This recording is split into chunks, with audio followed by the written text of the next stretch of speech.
When I was working with Adobe Substance and I was making uh, characters facing front and characters facing side, when they faced to the side, they weren't like 90 degrees from the front. I gave them a slight bit of extra angle so that the far eye doesn't disappear, because obviously the more you turn rightwards here, the more this eye is going to be out of sight. And in terms of visualizing somebody turned sideways, I think it's nice to leave quite a bit of the left side, well, the right or left side of the face there. I think it's just easier to visualize the face altogether. And also when a story is going on where one character is interacting with another character, it, it's a nice angle, this sort of sideways angle of interaction, I think. Um, in the example which you're about to see, I just rushed it out as a test. I've done a 90-degree rotation of this person, and with hindsight, yeah, I should have done it slightly off of the 90 degrees so that you'd see the other side of the face, and that would make it more obvious that this person has a face that is closely related to the front view face that we're about to see as we start off using Rodin again to make a sideways view of a cartoon person. So I started the day trying to create a front view for this guy, and Rodin made me a 3D object of that image so that I could then make myself a sideways facing image and use the color picker to grab the green, come back to here.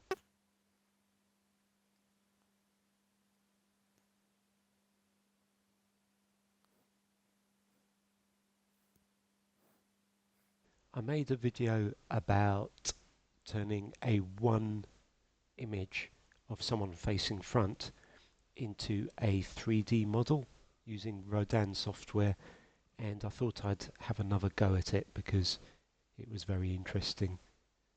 So this outfit is outfit 25, so the top indicates the digit 2 and the trousers indicate the digit 5, and I'm just going to paste that in here, maybe make it a bit smaller. Okay, and then I've got some rules about how a particular cartoon person should look. So that's the face there.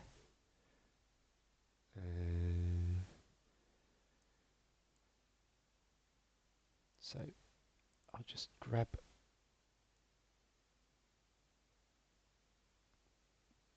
that to clipboard, add a layer in paint.net, size this to fit up there. There should do it.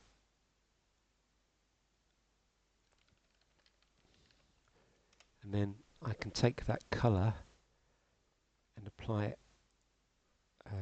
Once I flatten the layers down, I can take that colour and apply it here.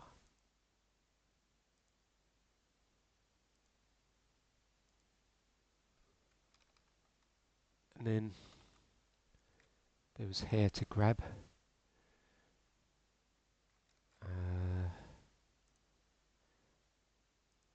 What's this?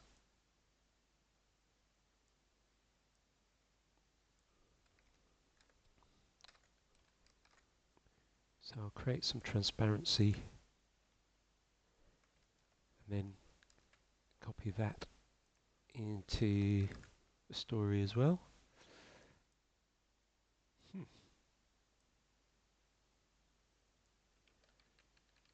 So that's about right.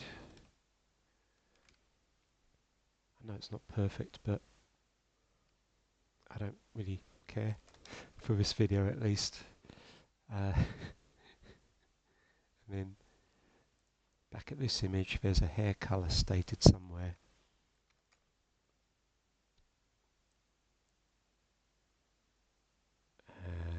Hair type, hair color is T, which is this dark grey.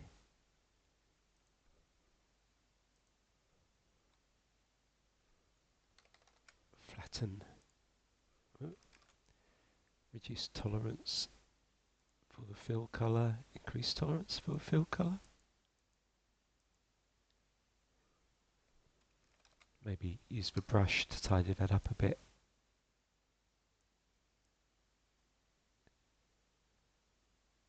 Okay, so that's coming along. So we've got the outfit, we've got the colour of the outfit. It defaults to orange, but I think it's not necessarily an orange colour. Clothes, that's the 2 up the top, that's the 5 of the trousers. And the clothes colour is 0, which is black. So, got to fill this, got to fill that. Okay, and I'll just save this as front view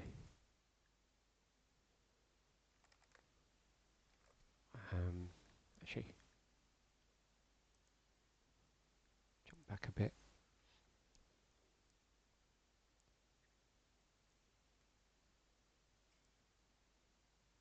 It's woman 025 of the 1,000 women. So save it as example 025. Right, that's good. Now I'm going to go to Rodin. So I'm going to Rodin text generator, where I've still got a tiny bit of credits left on the free program. Press plus to tell it that I want to upload an image.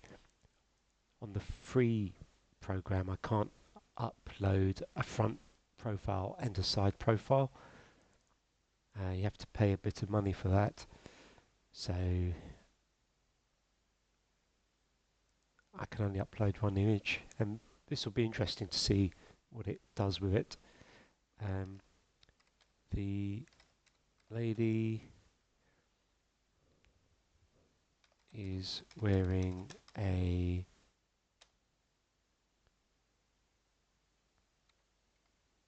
top and a lot of sort of skin is visible. She is wearing trousers which taper at the shin. I really don't know if it cares about my description, but anything to stop it from misinterpreting what it's looking at. So she's facing, most important thing perhaps is she's facing the front, although I think it checks up on that anyway as we go. I've got this locked because I want it to be private, and then I shall click generate.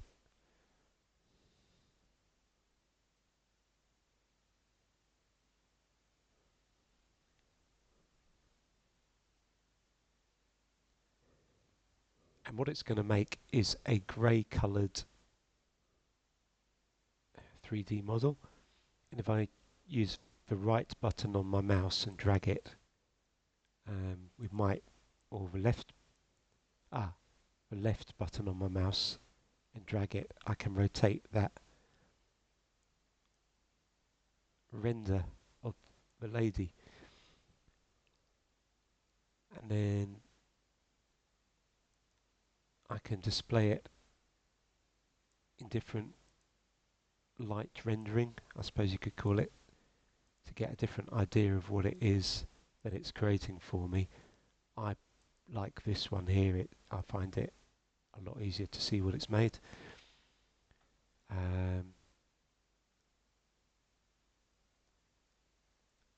and then I'll just confirm.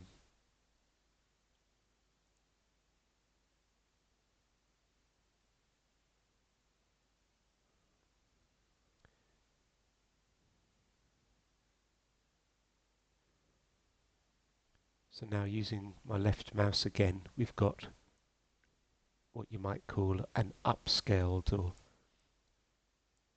more detail when you zoom in version of it, I think. Okay, and then what do we do? Well, I can save it as an OBJ file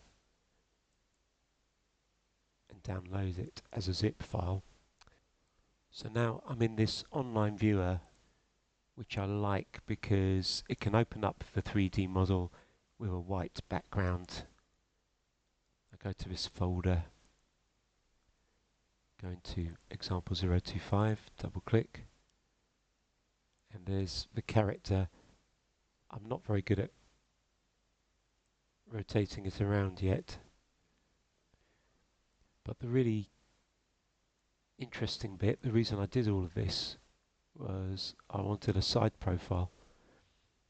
So let's screenshot that and then head over to here, zoom in, and that's what I find really interesting, that despite it not having dimensions for the side, it's just improvised some.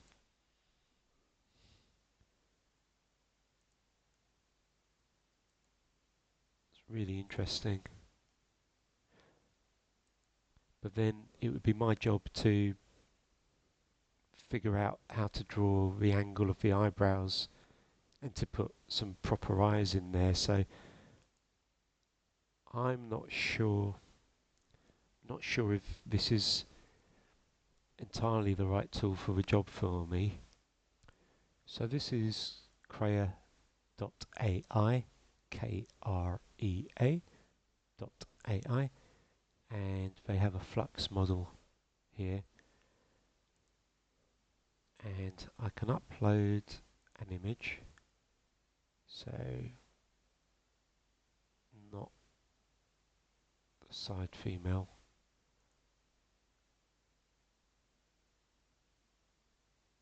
Instead, let's upload example 025, which was the lady I prepared to put into Rodin to get the 3D model.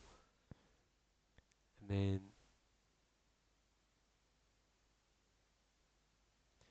this drag and drop is how much similarity I want when it creates something from my prompt.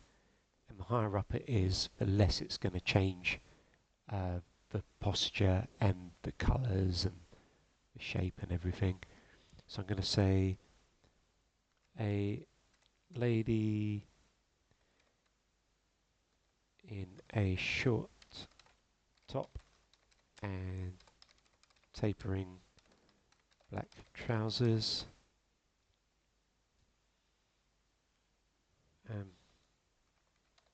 stands, staring, stands.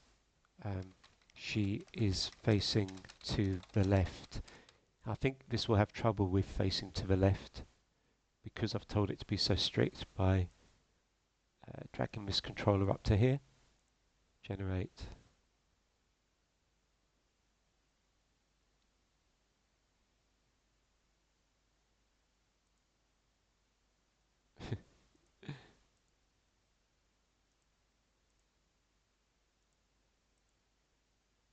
So yeah. But if I drag this down to about halfway,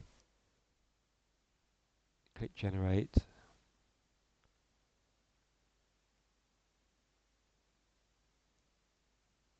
Again, it's not very good because it's lost too much of the original information. So I put it not all the way at the top, but quite high up.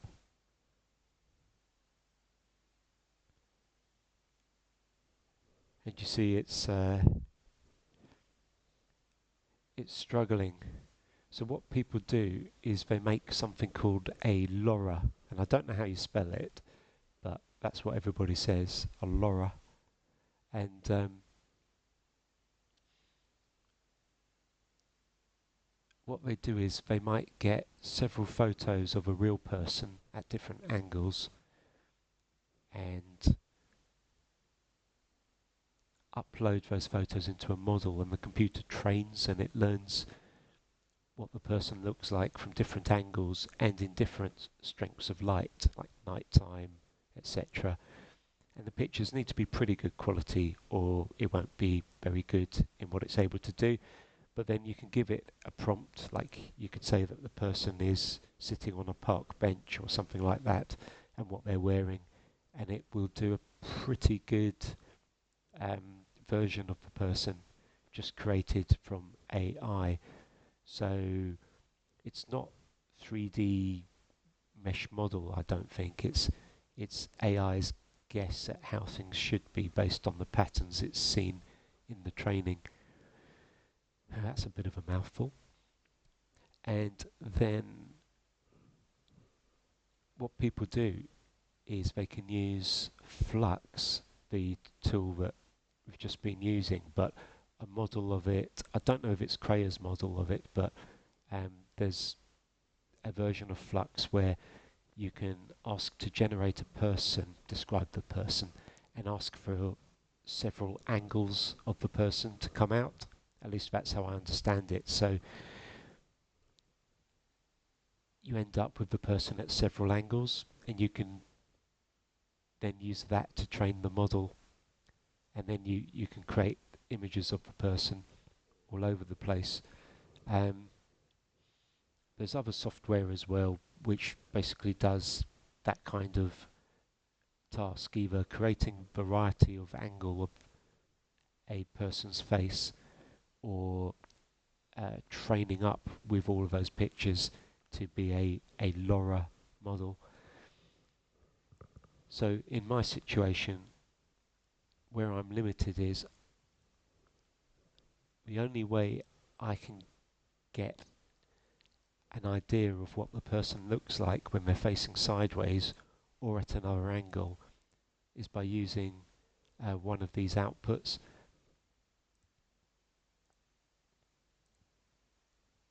And in another year or two, there'd be software that would do a lot of the work, but for now I have to grab the skin color and then go into the recolor feature, get myself onto a big brush, zoom in, try not to get the hair as I go, put on a skin color, and then go to the hair color,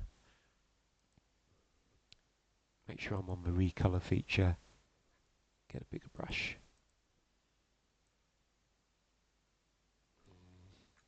Did I grab the color okay?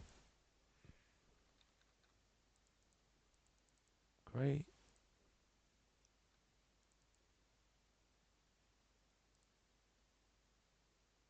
Recolor.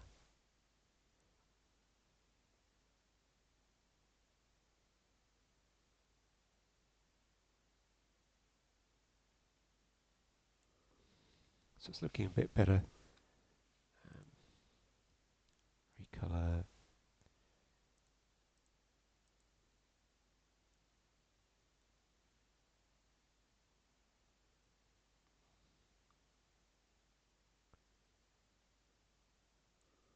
And then I've got to figure out the top. Good luck with that.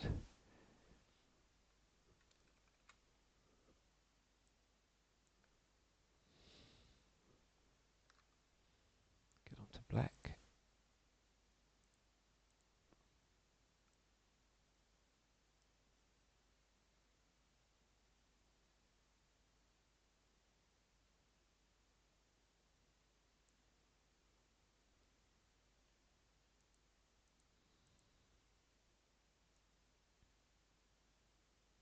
This just seems to be too much work, really.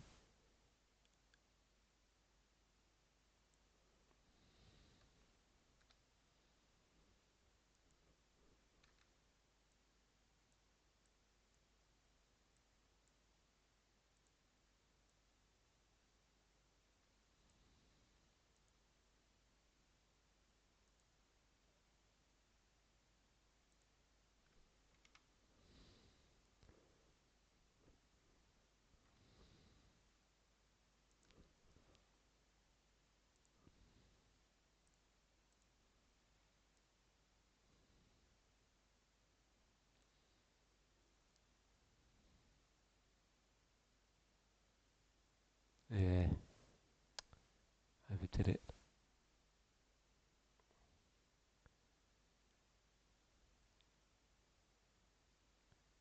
Overdid it again.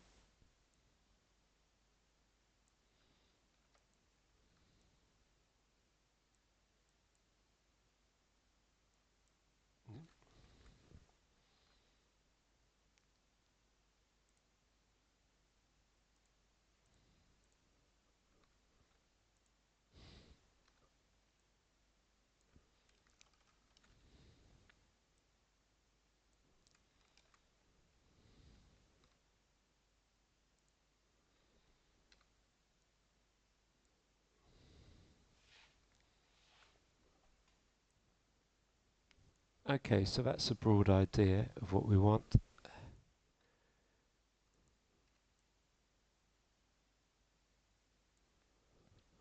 And then in terms of that eyebrow, I suppose I could go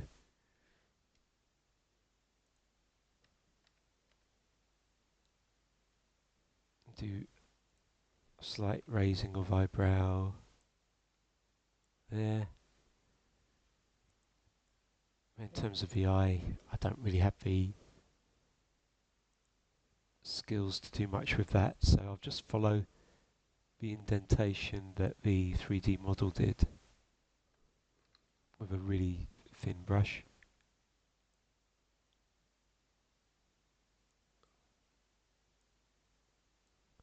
And I guess that should be white.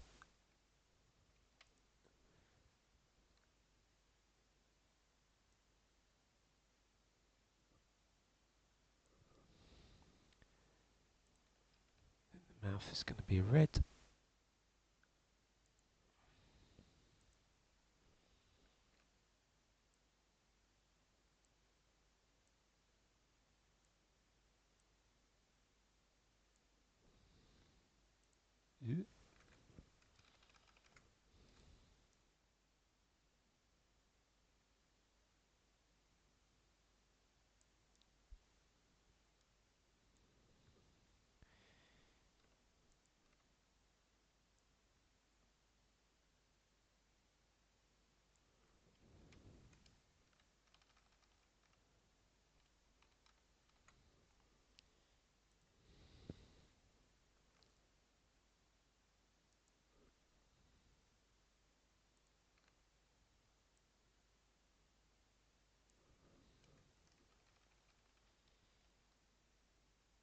Oh, I better save this with a different name.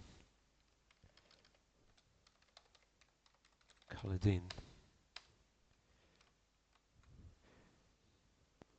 I don't think there's much I can do about avoiding spending time working on the head to get the side profile using a tool like Rodin to give me a side profile for me to colour in, or another software, I don't know that it exists, that would actually colour it in because the input used these colours. I don't see why it couldn't just use those colours to do the colouring in. I used Adobe Substance to make 3D models of, well, animals in different poses, humanoid animals in different poses for another part of the memory system. And what I'm thinking is that I can chop and change different outfits. Say that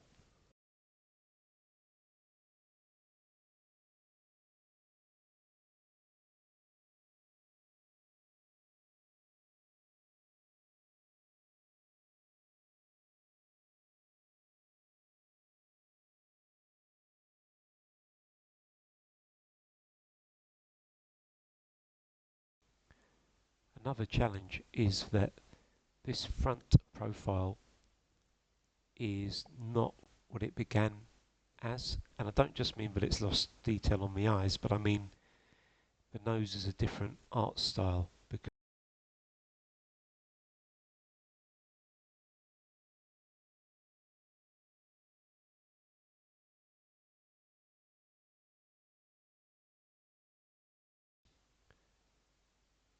so in summary, we're looking at quite a lot of work here. We've got these nice looking three-dimensional characters, which were made using Adobe Substance, and I would use a different generative prompt in Adobe Substance to make a more human-like shape, but trying to get a range of tops and trousers or shorts or whatever that I could quickly um, take this top and put it together with a different type of clothing bottom appropriate for the digit number of the person, the cartoon person. I think it can be done. I think that what I showed earlier, where I was demonstrating the principle, that did look quite awful because the head was at a different angle to the body, and the body was me trying to shape this animal, humanoid animal, to fit a human head, but a chimera. But I think it's got potential. So there's time taking the hair and the bolting the hair onto the head, and other things to do with getting the head right, getting the head onto a body, sending that to Rodin or a tool like Rodin, rotating the 3D model that comes out so that there's a sideways head, and then applying, just working on the head, getting that right, but then having a library of these outfits all at almost 90 degrees turn from facing front. I could just stick that sideways head onto my stock images for sideways body, and so it wouldn't take as long. It's still going to take a very long time though. And I think the smart thing to do is as little work as possible, because the AI and technology keeps improving, and for all the time I would spend um, colouring in sideways images, etc., there's probably in another year or so going to be a technology that does it all really quickly. So what I can do is actually build the faces, stick the hair on, colour in the hair for the front profile, um, and then just store it away. And if the technology doesn't come along, then okay, I might put in the time to make the sideways view of everybody.